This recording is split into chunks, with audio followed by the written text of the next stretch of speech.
Hello दोस्तों, एक बार फिर से बहुत बहुत स्वागत है आप सभी का मेरे इस यूट्यूब चैनल जीके स्टडी में। दोस्तों, हमारा टारगेट है एमपीपीएससी 2021 जो कि एग्जाम जिसका 19 जून 2022 को कंप्लीट होगा। इसी के लिए हमारा एक वीडियो है हमारा मध्य प्रदेश। और हमारा मध्य प्रदेश इस वीडियो में हम लोग जितनी भी मध्य प्रदेश से संबंधित बेसिक जानकारी होगी इससे रिलेटेड ही सारे चीजों पर डिस्कस करेंगे। स्टार्ट करते हैं हमारी क्लास। हमारा मध्य प्रदेश अपने नाम के अनुरूप ही देश के मध्य में स्थित होने के कारण इसे हिंदुस्तान का हृदय प्रदेश कहा जाता है। हृदय प्रदेश या इसको हृदय राज्य भी कहा जाता है। तो आप लोगों को याद रखना है कि हृदय प्रदेश भी कहा जाता है मध्य प्रदेश को। आगे चलते हैं यहां से। मध्य प्रदेश में वन और नदियां आज भी पूरे देश के पर्यावरण को पोषित कर दिए। मध्य प्रदेश में पूरे देश का सर्वाधिक वन पाया जाता है। इस साल भी एग्जाम में क्वेश्चन पूछा गया था और उसमें परसेंटेज पूछा गया था। याद रखना, मध्य प्रदेश में पूरे देश का सर्वाधिक वन पाया जाता है और सबसे अच्छे किस्म का सागौन भी मध्य प्रदेश में पाया जाता है। यह देश के लिए ऑक्सीजन फैक्ट्री का काम करता है। पूरे देश के लिए जो हमारा मध्य प्रदेश है वो ऑक्सीजन फैक्ट्री का काम करता है। राज्य की भूमि उर्वरा होने के साथ साथ कई ऐतिहासिक एवं भीमबेटका, देखिए भीमबेटका, सांची, खजुराहो, इनके बारे में आपको सारी डिटेल पता होना चाहिए। जैसी विश्व धरोहर को सजोए हुए है। इस प्रदेश में देश की सर्वाधिक जनजाति निवास करती है। तो बेसिक चीज जो है आप लोगों को पता होना चाहिए कि हमारा जो मध्य प्रदेश है इसको हृदय प्रदेश या हृदय राज्य भी कहा जाता है। और वन और नदियां आज भी पूरे देश के पर्यावरण को पोषित करती है। मध्य प्रदेश में पूरे देश का सर्वाधिक वन पाया जाता है। परसेंटेज पूछा था तो हम परसेंटेज पर आगे डिस्कशन करेंगे। परसेंटेज पूछा था, याद रखिएगा। और ऑक्सीजन की फैक्ट्री का काम करती है। मध्य प्रदेश के जितने वन है वो पूरे देश के लिए ऑक्सीजन की फैक्ट्री का काम करते हैं। और यहाँ की भूमि भी बहुत उर्वरा है। ऐतिहासिक और भीमबेटका, सांची, खजुराहो जैसी विश्व धरोहर मध्य प्रदेश के अंदर स्थित है। कहां पर स्थित है, इन सारी चीजों पर भी हमको डिस्कशन करना है। 52 डिस्ट्रिक्ट्स है, पूरे 52 जिले हैं और 52 जिलों की एक चीज है और 10 संभाग है। पूरे मध्य प्रदेश के अंदर 52 जिले हैं और 10 संभाग है। 230 विधानसभा सीटें हैं और लोकसभा सीटें 29 है और 11 राज्यसभा सीटें। तो ये बेसिक जानकारी कुछ यहाँ पर है। तो हम लोगों को बेसिक जानकारी पता होना चाहिए कि 52 जिले, 52 डिस्ट्रिक्ट्स है, ठीक है। और सर्वाधिक यहाँ पर राष्ट्रीय उद्यान भी है। तो बहुत सारी ऐसी चीजें जो मध्य प्रदेश में स्पेशल पाई जाती है। हीरा जो कि पन्ना में है, जो कि मध्य प्रदेश जिस पर एकाधिकार, मध्य प्रदेश में जिसमें एकाधिकार है, सिर्फ हीरा जो है सिर्फ मध्य प्रदेश के पन्ना जिले में ही पाया जाता है पूरे देश के अंदर। ऐसी बहुत सारी फैक्ट है जिस पर हम लोग चर्चा करेंगे, लेकिन बेसिक जानकारी जो इसके ऊपर रहेगी उस पर हम लोग बात करेंगे। आगे चलते, ये मैप दिया हुआ है, पूरे 52 डिस्ट्रिक्ट्स का मैप देकर रखा हुआ है। यहाँ पर कहाँ पर कौन कौन से जिले हैं, कौन कौन सी चीजें कहां पर आती है, सारी चीजों पर हम आगे डिस्कस यहां पर करने वाले हैं। चलिए आगे बढ़ते हैं। भौगोलिक स्थिति, देखिए भौगोलिक स्थिति पर भी यहां पर क्वेश्चन पूछा जाता है। तो सबसे पहले हम भौगोलिक स्थिति देखेंगे और फिर यहां पर एक मैप दिया हुआ है। तो मैप के सारे हम बहुत सारी चीजें यहां पर देखेंगे, ध्यान से देखिएगा। भौगोलिक स्थिति, भारत अक्षांशीय दृष्टि से उत्तरी गोलार्ध तथा देशांतर दृष्टि से पूर्वी गोलार्ध पर अवस्थित है, ठीक है। भौगोलिक अगर स्थिति देखें तो पूरे भारत की अगर बात करें, अक्षांशीय दृष्टि से भारत उत्तरी गोलार्ध है तथा देशांतर दृष्टि से पूर्वी गोलार्ध पर अवस्थित है। अतः मध्य प्रदेश की भी यही अवस्थिति है, मध्य प्रदेश की भी सेम यही स्थिति है। तो अगर हम मध्य प्रदेश की बात करें, ये क्वेश्चन पूछा जा चुका है, मध्य प्रदेश की स्थिति के बारे में क्वेश्चन पूछा जा चुका है। तो मध्य प्रदेश की अगर स्थिति की बात करें यहां से हम लोग, तो देखिए मध्य प्रदेश की स्थिति 21 डिग्री, यहां पर डिग्री लगा लीजिएगा, 21 डिग्री और 6 मिनट से 26 डिग्री 30 मिनट उत्तरी अक्षांश। ये याद रखिएगा, आप आंकड़े याद रखिएगा क्योंकि यही एग्जाम में पूछा जाता है। 21 डिग्री 6 मिनट से 26 डिग्री 30 मिनट उत्तरी अक्षांश तथा 74 डिग्री 9 मिनट से 82 डिग्री 48 मिनट पूर्वी देशांतर के मध्य यहां स्थित है। यह आंकड़ा आप लोगों को याद रखना है।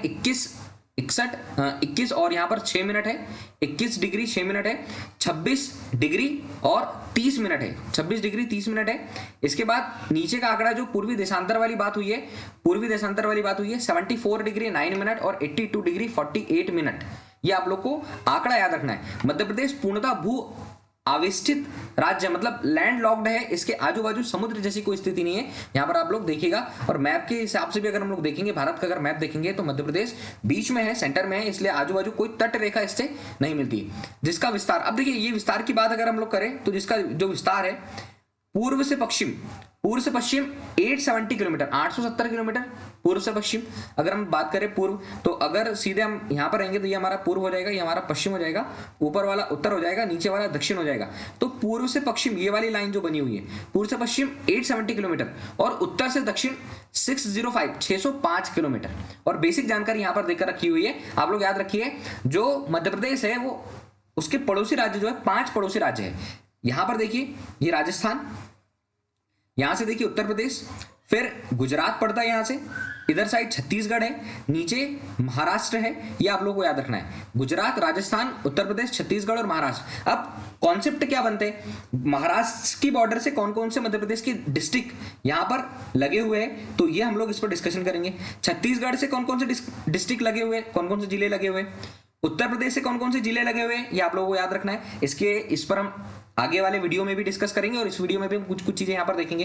राजस्थान से कौन कौन से डिस्ट्रिक्ट लगे हुए हैं और गुजरात से कौन कौन से और कितने डिस्ट्रिक्ट लगे हुए हैं, ये बेसिक कॉन्सेप्ट होते हैं इसके। अब देखिए मध्य प्रदेश से होकर कर्क रेखा जाती है और कर्क रेखा कितने जिलों से होकर जाती है, तो कर्क रेखा 14 जिलों से होकर जाती है। अब 14 जिलों के नाम हम लोगों को याद रखना है। 14 जिलों से होकर कर्क रेखा जाती है, 14 जिलों से, जो कि मध्य प्रदेश के मध्य भाग से होकर जाती है। कई बार एग्जाम में क्वेश्चन पूछा गया है, 14 जिलों से कर्क रेखा होकर गुजरती है। तो यहां पर देखिए ये कर्क रेखा बनी हुई है और 14 डिस्ट्रिक्ट यहां पर रतलाम, उज्जैन, यहां पर सागर, फिर राजगढ़, विदिशा, भोपाल, सीहोर, फिर यहां से आगे सागर, दमोह, कटनी, यहां से उमरिया, शहडोल, जबलपुर, रायसेन, और यहां पर ये सारे पूरे जिलों, पूरे डिस्ट्रिक्ट्स के नेम लिखे हुए, ये आप लोगों को याद रखना है। और बाकी आंकड़े हम लोगों ने ऊपर लिखे भी है और यहां से भी आप लोगों को आंकड़ों को समझना है, मैप को अच्छे से देखना है। और इसके साथ साथ 8 राज्यों से, पूरे भारत की अगर हम बात करें तो कर्क रेखा जो है वो 8 राज्यों से होकर जाती है। यहां पर इनकी नेमिंग है, 8 राज्यों की नेमिंग है। पहला देखिए गुजरात है, फिर राजस्थान है, फिर मध्य प्रदेश है, जो कि मध्य प्रदेश से बीच से होकर जाती है, छत्तीसगढ़ है, झारखंड है, पश्चिम बंगाल है, त्रिपुरा है और मिजोरम है। इनको एक पेज में लिखकर आप लोग ट्रिक बनाने की कोशिश कीजिएगा ताकि आप लोग उससे ट्रिक से और अच्छे से समझ पाए। आगे बढ़ते हैं। बाकी आंकड़े आप लोगों को भौगोलिक स्थिति का याद रखना है, 21 डिग्री 6 मिनट से 26 डिग्री 26 डिग्री 30 मिनट, 21 से 6, 21 6, 26 30, ऐसा याद रखिएगा। ये भी उत्तरी अक्षांश है, क्योंकि भारत की अवस्था है, भारत उत्तरी गोलार्ध में स्थित है, ठीक है। और अगर पूर्वी देशांतर के मध्य की स्थिति अगर हम देखें तो 74 डिग्री 9 मिनट 82 डिग्री 48 मिनट पूर्वी देशांतर। ये आंकड़ा एग्जाम में पूछा जा चुका है, इसलिए मैंने इसकी सारी डिटेल लगभग यहां पर लिख दी है। 14 जिलों से होकर कर्क रेखा गुजरती है, मध्य से होकर कर्क रेखा गुजरती है। आगे चलते हैं और इसके कुछ बेसिक कॉन्सेप्ट जो मैंने यहां पर लिखे हुए उस पर हम लोग बात करेंगे। मध्य प्रदेश का राजकीय चिन्ह, ठीक है, मध्य प्रदेश का राजकीय चिन्ह, और इससे रिलेटेड एक एक चीज हम लोग देखेंगे। राजकीय चिन्ह जो अगर हम बात करें तो सबसे बाहर 24 स्तूप आकृतियां हैं, 24 स्तूप वाली आकृतियां हैं। ये जो बाहर बने हुए हैं ये स्तूप बने हुए हैं, ये 24 स्तूप बने हुए हैं, इसको आप लोग देखिएगा, ये इसका मध्य प्रदेश का राजकीय चिन्ह है, ठीक है, जो कि इस बात का प्रतीक है कि प्रदेश 24 घंटे सतत तरक्की एवं विकास की असीम संभावना की ओर अग्रसर है। इस 24 जो स्तूप बने हुए हैं, यहां पर ये 24 स्तूप जो बने हुए हैं, ये प्रतीक चिन्ह में 24 स्तूप जो बने हुए हैं, इसका मतलब क्या है? इसका मतलब है कि मध्य प्रदेश जो हमारा प्रदेश है सतत तरक्की एवं विकास की असीम संभावना की ओर अग्रसर है। इस व्रत के भीतर ऊपर की ओर मध्य प्रदेश शासन और नीचे की ओर सत्यमेव जयते उत्कीर्ण है। मतलब ऊपर देखिए यहां पर लिखा हुआ है मध्य प्रदेश शासन और नीचे सत्यमेव जयते लिखा हुआ है। साथ ही राज्य की प्रमुख फसलें गेहूं और धान की बालियां भी इंगित है। यहां पर ये देखिए, यहां पर गेहूं और धान की बालियां यहां पर इंगित रखी हुई है, बनी हुई है। केंद्रीय वृत्त में अशोक स्तंभ की सिंह आकृति है और राज्य में वनों की प्रचुरता के कारण जो राज्य का वृक्ष है बरगद, उसको बीच में दर्शाया गया है। बीच में राज्य का जो वृक्ष है, राजकीय वृक्ष हम जिसे बोलते हैं, वो बनाया गया है। और जो ऊपर साइड है मध्य प्रदेश शासन लिखा हुआ है, नीचे साइड सत्यमेव जयते लिखा हुआ है। 24 स्तूप इसलिए है कि राज्य हमेशा तरक्की करे और विकास की असीम संभावना की ओर ये राज्य हमारा अग्रसर रहे। इसी के ऊपर मध्य प्रदेश का राजकीय चिन्ह बनाया है। तो ये मध्य प्रदेश का राजकीय चिन्ह है, इसकी डिटेल मैंने यहाँ पर लिख दी हुई है ताकि आप लोग इन डिटेल को अच्छे से समझे। एक पॉइंट टू पॉइंट हम लोगों को सारी चीजों को क्लियर करना है। आगे चलते हैं यहाँ से। मध्य प्रदेश का क्षेत्रफल, अगर हम लोग क्षेत्रफल की बात करें तो क्षेत्रफल देखिए, पूरा इसका डिटेल समझना है हमको। मध्य प्रदेश का जो क्षेत्रफल है वो 3,08,252 वर्ग किलोमीटर। अमरकंटक की किरार घाटी विवाद के कारण कई जगह क्षेत्रफल कितना लिखा हुआ है, 3,08,245, मतलब कुछ 7-8 किलोमीटर का फर्क है यहाँ पर। जिसका निराकरण हो चुका है। अतः क्षेत्रफल अगर कोई पूछेगा तो क्षेत्रफल कितना आएगा, और किरार घाटी के विवाद के पहले जो हमारा कुछ क्षेत्रफल था वो किरार घाटी के विवाद में था, तो अभी 3,08,252 वर्ग किलोमीटर मध्य प्रदेश का क्षेत्रफल है। और मध्य प्रदेश अगर क्षेत्रफल की दृष्टि से देखी जाए तो राजस्थान के बाद दूसरा स्थान रखता है हमारा मध्य प्रदेश देश में, राजस्थान के बाद, चूंकि राजस्थान सबसे बड़ा है क्षेत्रफल में, उत्तर प्रदेश जनसंख्या में सबसे बड़ा है, मध्य प्रदेश क्षेत्रफल में दूसरे नंबर का है, और पूरे देश की अगर बात करें तो पूरे देश में 9.38% भाग घेरे हुए, प्रतिशत के हिसाब से अगर हिस्सा निकाले मध्य प्रदेश का तो 9.38% मध्य प्रदेश का हिस्सा है पूरे भारत के 100%। अगर 100% भारत की बात करें तो 9.38%। याद रखिएगा, ये बेसिक कॉन्सेप्ट है। अब देखिए कुछ चीजें यहां पर हम लोगों को देखनी होती है, आगे की वीडियो में भी हम लोग ये सारी चीजें देखेंगे। सबसे उत्तरी वाला अगर डिस्ट्रिक्ट बात करें तो देखिए ये मुरैना आ जाता है। सबसे नीचे अगर दक्षिण वाला डिस्ट्रिक्ट देखें तो बुरहानपुर आ जाता है। यहां से देखिए अगर हम पश्चिम वाला डिस्ट्रिक्ट देखें, जिला देखें तो अलीराजपुर आ जाता है, और इधर साइड हम लोग देखें तो ये आ जाता है सिंगरौली। ये भी आप लोगों को याद रखना है। सबसे उत्तरी डिस्ट्रिक्ट जिला मुरैना, दक्षिणी बुरहानपुर, पश्चिमी बात करें अलीराजपुर, और पूर्वी बात करें तो सिंगरौली। आगे बढ़ते हैं, यहां से कुछ और कॉन्सेप्ट यहां पर देखिए। मध्य प्रदेश का राज्य का जो पुष्प है, मध्य प्रदेश राज्य का जो पुष्प है, इसकी डिटेल आप लोग, ये सारी बेसिक डिटेल्स है जो आप लोगों को पता होनी चाहिए। मध्य प्रदेश का राज्य पुष्प, मध्य प्रदेश का राज्य पुष्प सफेद लिली है, जिसका वास्तविक नाम लिलियम कैंडिमम, नाम याद रखिएगा। सफेद लिली मध्य प्रदेश का राजकीय पुष्प है, और वानस्पतिक जो नाम है इसका यह है लिलियम कैंडिडम। ये मैंने यहाँ पर इसकी इमेज दे दी आप लोगों को, देखिए ये मध्य प्रदेश का राजकीय पुष्प है सफेद लिली। वानस्पतिक नाम इसका, जो इसका वैज्ञानिक नाम जिसको हम बोल सकते हैं लिलियम कैंडिडम, ठीक है। और मध्य प्रदेश में संपूर्ण क्षेत्र में पाया जाता है। प्रदेश की 25वीं वर्षगांठ जो कि 1 नवंबर 1981 को राज्य पशु, राज्य पक्षी और राज्य वृक्ष घोषित किए गए थे, ये आप लोगों को याद रखना है। मध्य प्रदेश का राज्य पक्षी अगर हम लोग देखें तो मध्य प्रदेश का राज्य पक्षी ये यहां पर बना दिया है दूधराज, जिसको साहे बुलबुल भी कहते हैं, और इसका वैज्ञानिक नाम पैराडाइज फ्लाई कीचर, पैराडाइज फ्लाई कीचर इसका वैज्ञानिक नाम है। और ऊपर हम लोगों ने देखा सफेद लिली जो कि लिलियम कैंडिमम भी है, जिसका नाम वैज्ञानिक नाम लिलियम कैंडिडम है, ठीक है। आगे बढ़ते हैं, यहां से मध्य प्रदेश के कुछ उपनाम है। तो सोया प्रदेश है मध्य प्रदेश का उपनाम, टाइगर प्रदेश है, हृदय प्रदेश है, नदियों का मायका और वनों का राज, ठीक है। बहुत सारी नदियां मध्य प्रदेश में बहती है, बीच में है पूरे देश की, इसलिए हृदय प्रदेश। टाइगर की संख्या में भी मध्य प्रदेश शायद 2018-2019 में सबसे आगे फिर से हो गया है, सबसे ज्यादा टाइगर यहाँ पर है। सोया प्रदेश, सोयाबीन के कारण सोया प्रदेश है, नदियों के मायका और वनों का राज, मतलब बहुत सारे वन, इस वजह से वनों का राज भी मध्य प्रदेश को कहा जाता है। आगे चलते हैं, राजकीय नृत्य। राजकीय नृत्य की बात करें तो यहाँ पर ये राजकीय नृत्य है, इसका स्टाइल ऐसा है। और अगर राजकीय नृत्य की बात करें तो राजकीय नृत्य है राई, ठीक है। आप लोग याद रखिएगा राजकीय नृत्य राई है, और बुंदेलखंड अंचल का प्रमुख लोक नृत्य है। बुंदेलखंड अंचल का, ये भी याद रखना है कि किस अंचल का प्रमुख लोक नृत्य है, तो ये बुंदेलखंड अंचल का प्रमुख लोक नृत्य है।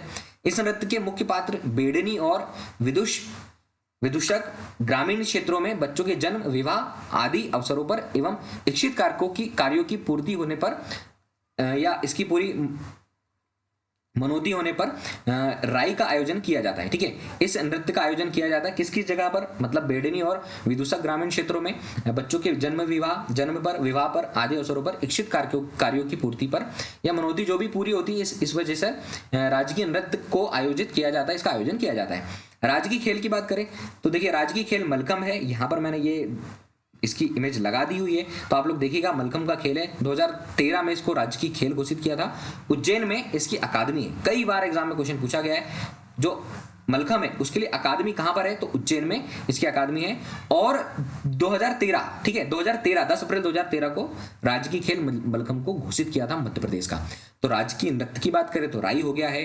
कब गाया जाता है, कब इसका आयोजन किया जाता है, ये आप लोगों को याद रखना है। राजकीय खेल कौन सा है वो भी आप लोगों को यहाँ पर अच्छे से देखना है। आगे चलते हैं, राजकीय नाट्य की बात करते हैं। तो राजकीय नाट्य की अगर बात करें तो मध्य प्रदेश का राजकीय नाट्य है माच, ठीक है। राजकीय नृत्य नाट्य हो गया माच। और मालवा का प्रमुख लोक नाट्य, इसके पहले देखा हम लोगों ने बुंदेलखंड। ये बेसिक चीजें एग्जाम में पूछेगा, यहीं से क्वेश्चन बनते हैं। माच शब्द संस्कृत भाषा के मंच से बना है। ढोलक तथा सारंगी माच के महत्वपूर्ण वाद्य है, मतलब इसके अंदर जो भी लोक नाट्य जो होता है तो इसके अंदर मेन जो इंस्ट्रूमेंट रहते हैं वो सारंगी और क्या रहते हैं, वाद्य रहते हैं। ढोलक और सारंगी इसके मेन जो रहेंगे वाद्य रहेंगे।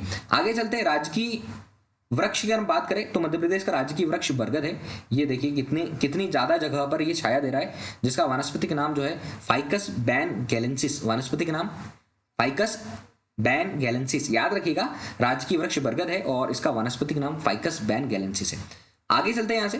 राजकीय पशु की बात करें तो राजकीय पशु जो है ये है बारहसिंगा। यहाँ पर देखिए ये इसकी इमेज लगा दी है। बारहसिंगा राजकीय पशु है जिसका वैज्ञानिक नाम रुस्वर्स दुआउसेली। ये चीजें आप लोगों को याद रखना है। ये ब्रेडरी प्रजाति का है, ब्रेडरी प्रजाति का बारहसिंगा है। एग्जाम में पूछा जा चुका है। सारे बेसिक फैक्ट मैंने लिए हैं जैसे क्वेश्चन एग्जाम में पूछे जाते।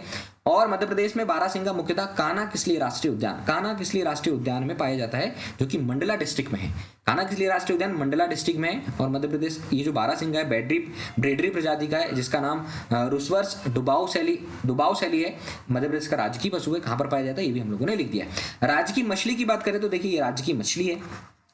मध्य प्रदेश की राजकीय मछली महाशीर, ठीक है, महाशीर प्रजाति की महाशीर। आप लोग ये नाम यहां पर अच्छे से लिखिएगा। महाशीर प्रजाति की राजकीय मछली है। इसे टाइगर ऑफ वाटर भी कहा जाता है। तो अगर क्वेश्चन पूछा जाता है तो टाइगर ऑफ वाटर किसे कहा जाता है तो टाइगर ऑफ वाटर महाशीर, ठीक है। वैज्ञानिक नाम टोरटोर, वैज्ञानिक नाम इसका टोरटोर है और मुख्यतः नर्मदा नदी में पाई जाती है। इसे वर्ष 2011 में राजकीय मछली का दर्जा दिया गया था, मलखम को 2013 में। और महाशीर प्रजाति की जो मछली है जिसे राजकीय मछली कहा गया है उसे 2011 में राज्य का दर्जा दिया गया था, मतलब राजकीय मछली होने का दर्जा दिया गया था। भारत की राष्ट्रीय मछली इंडियन मैक्रल, ठीक है। राष्ट्रीय मछली अगर भारत की बात करें तो इंडियन मैक्रल जो है भारत की राष्ट्रीय मछली होगी। आगे बढ़ते हैं और कुछ और डिटेल मध्य प्रदेश से संबंधित डिटेल हम लोग यहाँ पर देखेंगे। मध्य प्रदेश में कर्क रेखा, मैं बता चुका हूं मध्य प्रदेश में कर्क रेखा मध्य प्रदेश के 14 जिलों से होकर गुजरती है। रतलाम, उज्जैन, आगर मालवा जो है, राजगढ़, सीहोर, भोपाल, विदिशा, रायसेन, सागर, दमोह, जबलपुर, कटनी, उमरिया और शहडोल। कर्क रेखा विश्व के 3 महाद्वीपों, 18 देशों और भारत के 8 राज्यों से। और 8 राज्य में बता चुका हूं। 8 राज्य में यहां पर देखिए ये गुजरात हो गया, राजस्थान हो गया, मध्य प्रदेश हो गया, छत्तीसगढ़ हो गया, झारखंड हो गया, पश्चिम बंगाल, त्रिपुरा और मिजोरम से होकर गुजरती है। मध्य प्रदेश के 14 जिलों से होकर गुजरती है। सबसे उत्तरी जिला मैं पहले बता चुका हूं, यहां पर देखिएगा सबसे उत्तरी जिला मुरैना हो गया, सबसे पश्चिमी जिला हो गया अलीराजपुर, सबसे दक्षिणी जिला हो गया बुरहानपुर और सबसे पूर्वी जिला अगर हम बात करें तो ये हो गया सिंगरौली, जिसे ऊर्जा राजधानी भी कहा जाता है। सिंगरौली को ऊर्जा राजधानी भी कहा जाता है। मध्य प्रदेश के 14 जिलों से होकर कर्क रेखा गुजरती है। आगे बढ़ते हैं।